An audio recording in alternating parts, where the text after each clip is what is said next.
Hello friends, आज sentiment थोड़ा week था। बाजार जब सुबह खुले तो निफ्टी जो खुला वो 25,008 पर खुला।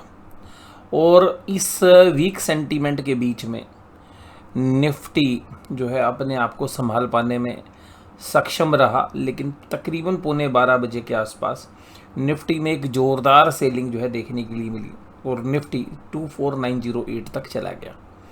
और यहाँ से फिर निफ्टी ने आज का लो बना दिया और धीरे धीरे ऊपर की तरफ प्रस्थान करता हुआ नजर आया और 25,000 के ऊपर दोबारा से जो है अपनी पोजीशंस बना ली। और लेकिन इन सब के बीच में जो लास्ट का 1 घंटे का ट्रेड रहा उसमें ऊपरी लेवल से दोबारा से सेलिंग शुरू हुई। और इस बार जब बाजार गिरे तो निफ्टी स्पेशली ऊपर से जब प्रॉफिट बुकिंग आई और जो तकरीबन पौने 12 बजे जो ऊपर से सेलिंग आई थी, दोनों में एक फ़र्क था कि जब सुबह पौने 12 बजे के आसपास जब बाजार ऊपर से नीचे फिसले तो बैंक निफ्टी स्टॉक्स ने साथ नहीं दिया था गिरने में। और HDFC जो है पूरा दम लगा के जो है बुल्स के फेवर में काम कर रहा था और HDFC जो है 1700 के ऊपर ट्रेड कर रहा था उस समय पर। लेकिन जब दूसरी बार बाजार ने अटेम्प्ट किया गिरने का तो निफ्टी 50 में जो कमजोरी आई वो बैंक निफ्टी स्टॉक्स की वजह से आई। और निफ्टी में भी ऐसा प्रतीत हो रहा है कि 25,000 के ऊपर दोनों साइड के जो ऑप्शन ट्रेडर्स हैं वो एक्टिव हैं। और कल हमारा जो आकलन था वो ये था कि बैंक निफ्टी में सेल ऑन राइज का बाजार हमें लग रहा है और हमें तो ऐसा भी लग रहा था कि 500 तक भी बाजार आ सकता है, लेकिन बाजार 800 पे सेटल हो गया। तो जो 51,800 पर सेटलमेंट हुआ निफ्टी बैंक। और निफ्टी के अंदर अगर हम देखें तो एक कंसोलिडेशन या डिस्ट्रीब्यूशन टाइप के जो पैटर्न्स हैं वो बन रहे हैं और ऐसे के अंदर 1 या 2 दिन के अंदर किसी भी साइड का एक बड़ा मूव देखने के लिए मिल सकता है। प्राइस एक्शन को अगर हम गौर फरमाएं तो हो सकता है कि आपको जो एक्शंस हैं अगर जब तक 24,800 तक होल्ड कर रहा है तो 24,800 को अगर होल्ड करता है तो यहाँ से एक बाउंस बनता है। और अगर 24,800 को ब्रीच करता है और नीचे की तरफ टूट जाता है तो फिर जो है 24,000 तक के आंकड़े आपको देखने के लिए मिल सकते हैं इंडेक्स में और वो इसी महीने हो सकता है। तो ध्यान रखिएगा, जब तक 24,800 से ऊपर बाजार है तो बाजार में एक सिग्निफिकेंट जो है पॉइंट आएगा जो डिसाइड करेगा कि भाई बाजार किस साइड जाना है। 24,800 से बाउंस हुआ तो 25,300 तक के लिए बाजार जो है अटेम्प्ट कर सकता है। अगर 24,800 से बाउंस आता है और फिर वो 25,000 भी तोड़ सकता है, 25,200 25,300, लेकिन इसमें भी समय लगेगा। कल के लिए जो अहम स्पोर्ट है वो हमारे लिए 24,800। ऊपर की तरफ अगर हम देखें तो 25,300 का जो दायरा है वो एक अच्छा खासा रेजिस्टेंस है। तो 25,300 के ऊपर अगर बाजार जाता है तो बुल्स के कंट्रोल में आ जाएगा और 24,800 के नीचे जाएगा तो बाजार में और भयानक मंदी के जो संकेत मिल सकते हैं और जो बाजार को 24,000 तक ला सकते हैं। अभी हाल फिलहाल में जिस तरीके के एक्शन चल रहे हैं उसको देख के ऐसा लगता है कि FIs बड़े इत्मीनान से माल बेच रहे हैं, अभी कोई जल्दी नहीं है। देखिएगा बाजार में अगर कोई भी तेज़ी आती है, यहाँ से बाउंस आता है, तो उसका जो मुख्य कारण होगा वो FIs की बाइंग ही हो सकता है, क्योंकि FIs जो है लगातार बेच रहे हैं और आज भी 4,000 करोड़ से ऊपर माल बेचा है। तो अगर FIs की सेलिंग नहीं रुकती है तो शायद बाजार नहीं रुकेगा। अदरवाइज FIs की सेलिंग कम होती है, FIs रिवर्स कर देते हैं तो फिर एक शार्प अप ट्रेंड भी देखने के लिए मिल सकता है। और अगर FIs यहाँ पर 24,800 के लेवल को तोड़वा देते हैं और उसके बाद भी सेलिंग जारी रखते हैं तो फिर जो महीने के सौदे हैं तेज़ी वाले वो फंसते हुए नजर आएंगे और फिर उस परिस्थिति में बहुत ज़बरदस्त अनवाइंडिंग जो है बुल्स की तरफ से आपको देखने के लिए मिलेगी। और 24,800 के नीचे और थोड़ा सा और नीचे चले तो 24,720 24,730 के आसपास अगर ये लेवल टूटते हैं तो एक ज़बरदस्त अनवाइंडिंग आपको ट्रेडर्स के एंगल से दिखेगी और जो बुल्स हैं जिनकी जो पोजीशंस है वो फंसती हुई नजर आएगी और फिर लगातार आपको 2-4 दिन में ही 24,100 24,200 के आंकड़े देखने के लिए मिल सकते हैं। तो बात यह है कि 24,800 एक अहम लेवल है, इसके ऊपर जब तक बाजार चल रहा है बाजार पुल बैक के लिए अटेम्प्ट करता रहेगा। 24,800 टूटा बाजार सुहा हो जाएगा। अब अगर हम बात करें आज संभाला किसने, HDFC बैंक ने, रिलायंस ने और भारतीय एयरटेल जैसे शेयर्स थे। इन्फोसिस, ट्रेंट और महिंद्रा एंड महिंद्रा जैसे शेयर्स में कमजोरी थी। एडवांस डिक्लाइन रेशो देखिएगा रोज एक जैसी चलती है, नेक टू नेक चल रहा है। बट आज ये है कि बढ़ने वाले शेयर्स जो हैं दिन में 12 बजे के बाद बढ़ते हुए नजर आए, लेकिन शाम होते होते घटने वाले जो शेयर्स हैं वो उनकी संख्या सीमित होती हुई नजर आई और आपस में एडवांस डेक्लाइन रेशो आमने सामने आके खड़ा हो गया। HDFC life, doctor Reddy's, Grasim, भारतीय एयरटेल, HDFC बैंक जैसे शेयर्स तेजी में थे। वहीं कमजोरी थी महिंद्रा एंड महिंद्रा में, इन्फोसिस में, हीरो मोटोकॉर्प में, LTI, माइंट्री और अदानी पोर्ट जैसे शेयर्स में।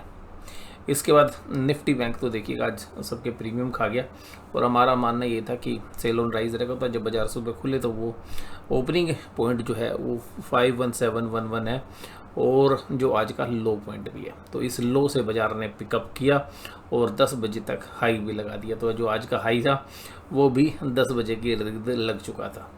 तो आज का जो हाई था वो था 52,031 और उसके बाद बाजार दिन भर धीरे धीरे नीचे आते रहे और बाजार के अंत में बंद होते होते फिर 51,800 के आसपास आकर क्लोज हो गए।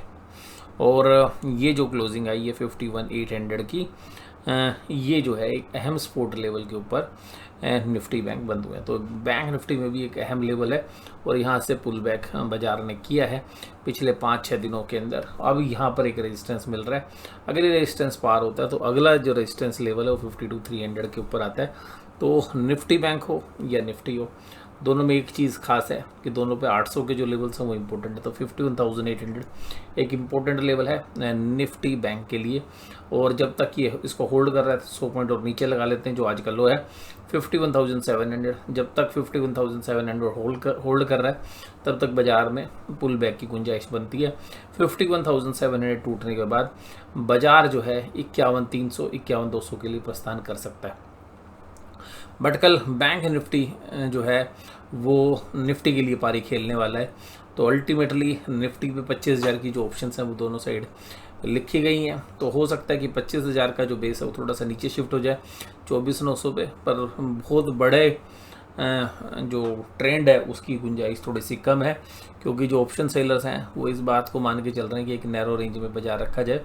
आज भी पूरे दिन जो है बाजार एक नैरो रेंज में रखा गया और जो ऑप्शंस बायर हैं वो चाहे किसी भी साइड गए थे, दोनों की पोजीशंस जो हैं वो जब तक बाजार में गिरावट आई तब तक वो ज़्यादातर ट्रेडर अपनी पोजीशन से निकल चुके होंगे। तो आज जो ऑप्शंस बायर के लिए तो बहुत ही ख़राब दिन रहा होगा और पिछले 2 दिन के अंदर जो है ऑप्शंस बायर के जो प्रीमियम है जिस तरीके से डिके हुए निफ्टी बैंक में, तो काफ़ी नुकसान जो है ऑप्शंस बायर को रहा होगा।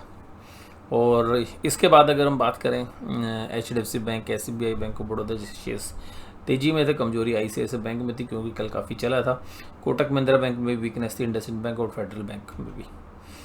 इसके बाद अगर हम बात करें आज FIs ने 4,000 करोड़ बोला, 3,435 करोड़ की सेलिंग हुई है और DIs ने आज 2,256 करोड़ की बाइंग की है।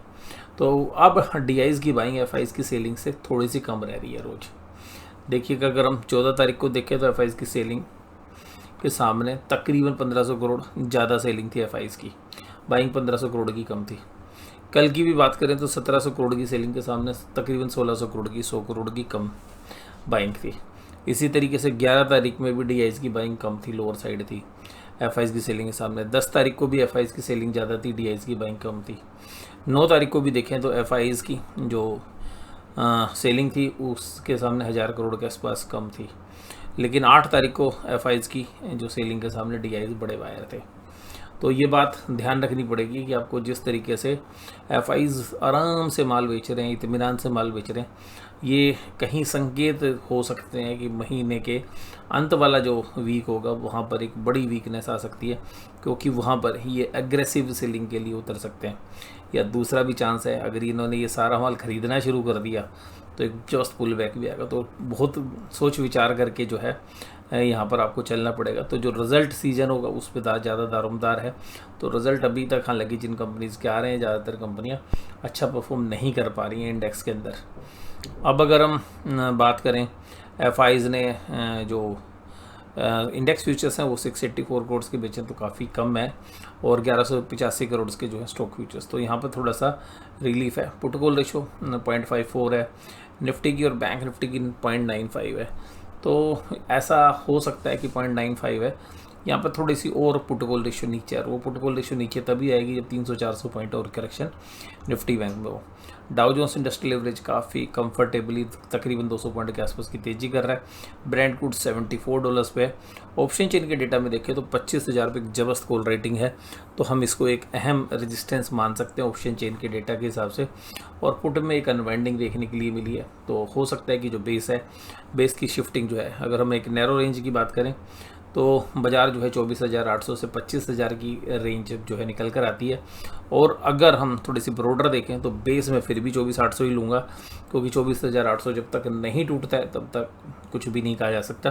तो 24,800 से लेकर 25,125-200 तक की रेंज जो है निकल कर आती है ब्रॉडर रेंज में, लेकिन लोअर साइड की रेंज अभी भी 24,800 ही है।